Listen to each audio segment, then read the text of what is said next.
Hey guys, it's Mallory, and I have been trying to take this video all day, but I am taking a quick break from laundry after the kids are in bed to tell you guys a little bit about my love and passion for volleyball. First off, let me tell you a little bit about our morning trying to get this video done. We drove over to a local park here, and the weather was a little drizzly, but nothing crazy. We get there and it starts like crazy raining. And so we're waiting in the car. It eases up and we decide to go walk over to this. It's the largest Japanese Statue of Liberty. So we decide to start walking over there, and then all of a sudden it starts raining again, like crazy raining. So it just didn't work out the way we had planned. And then we figured we would just do it in the car, and then Sydney was not having it. She was hangry and she was tired, and it just wasn't working. So this is take 3 on trying to tell you guys a little bit about volleyball. It is something that I have been playing since I was 10 years old. My mom played in college, so she was my first ever coach, and at the time, I think I was kind of okay with it, but I'm sure that I was very stubborn. I remember her trying to teach me how to overhand serve, and I was like, but I'm really good at underhand serving. Why would I need to learn something new? But it was a great first experience for playing volleyball, and then I played all through middle school, all through high school. I played like junior Olympic club volleyball. I even played into my freshman year of college. I had hurt my back and I kind of made it through the season. I wasn't able to play anymore. If you want more details on that, you can check out my intro video. Anyway, so because of that, I started coaching. I started coaching for the same rec club, the same one that my mom coached me at. And then when I moved to Delaware, I got a head coaching position at a local middle school. And I absolutely loved it. I did a little bit of coaching in junior Olympic volleyball, but that was a little bit too intense for me, and I was away so much, away from my baby at the time and my husband, and I liked the local stuff better with coaching. Got here to Misawa, and I had been here about 6 months when I started talking to this girl here. We were talking about workout stuff, and she told me that besides her own workouts, she plays volleyball 3 times a week. And I was like, wait a second, I play volleyball. I love volleyball. And she is my good friend Tammy. If you're watching this, hey girl. She told me to come out to their open gym, which if you aren't familiar with sports and open, it's just time in the gym that you play volleyball. Anyone's invited, anyone can come check it out. It's just pretty cool. So I went out and I felt really, really rusty, but I must have been kind of good because they asked me to come back, and it's just been really great. I have loved getting back into playing. And this past weekend, we played in a tournament that was a little bit smaller. It was only 4 teams. I think someone had explained that the other teams had finals or something for school and they needed to study, so they did not go to that tournament. But I did want to talk about some of the things that are a little bit different about playing volleyball in Japan versus playing in the States. So the first big difference is the opening ceremony. In the States, you might have somebody sing the national anthem and then it's like, let's play ball.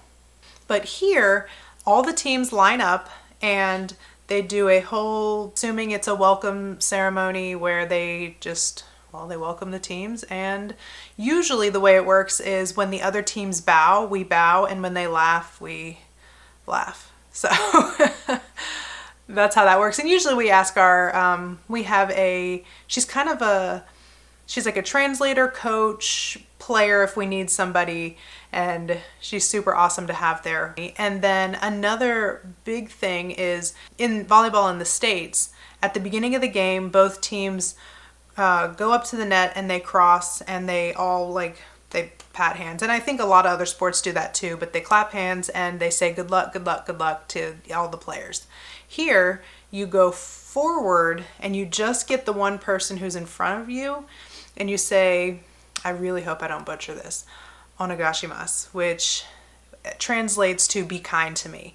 Essentially, it's just saying be a good sport, which I really kind of like. So then we play. The net is a little bit shorter. A Japanese women's net is a little bit shorter than a United States women's net, but that's kind of nice for us.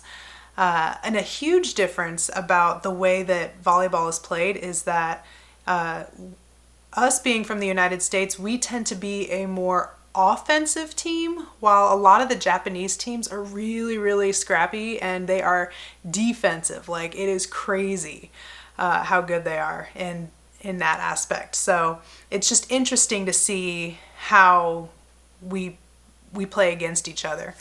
Another big one is they make sure to schedule a lunch break right in the middle. And so this last tournament, we were like warmed up, we're ready to go. And they're like, oh, we're having lunch. Like, we think we're about to play and it's a lunch break.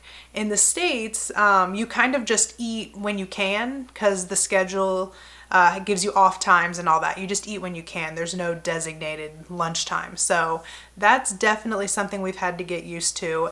And then another one that's just a little bit different is the reffing styles. Just there are 4 line refs in Japanese volleyball and only 2 in the States, and that's like if you can get people. So we've definitely had to adjust to that. And then we can't do the score sheet for the Japanese volleyball because it's in Japanese, and we know certain phrases, but we cannot read Japanese. So usually we have our translator do it, or if she is not there, we ask someone from another team to do it. So it's just interesting to see the differences, and it's been very cool to learn about their culture and to just see their mindset towards volleyball and to have these opportunities to play overseas. It's been really super fun, and I have loved being on a team again. And I think the biggest difference, not just the difference between a Japanese team and an American team, but like when you play in high school and college, there's a lot of competitiveness between you and the players on your team, and I don't know, like pettiness and, you know, the way that teenage girls act.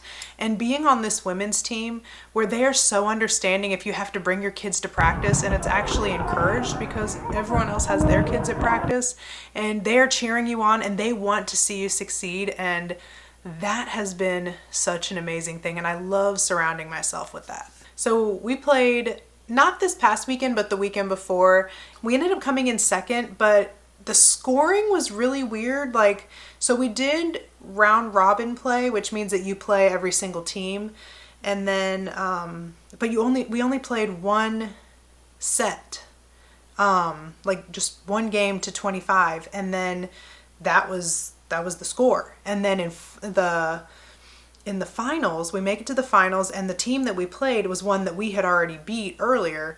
And you basically played 2 games, and the winner was based on the point difference versus just playing another game. So in the States, if we each won a game, we would have played a third tiebreaker match. But here, we each won one, but because they won by a bigger margin, they won the whole tournament.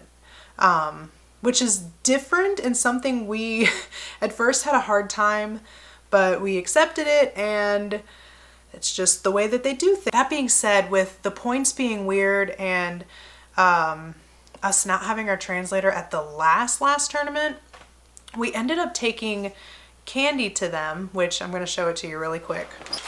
We ended up having a lot left over because we had a lot less teams there than we had anticipated. Usually, like I said, we have 7 or 8 teams, and there were only 4. So got a bunch in there. But this is what we had made for them.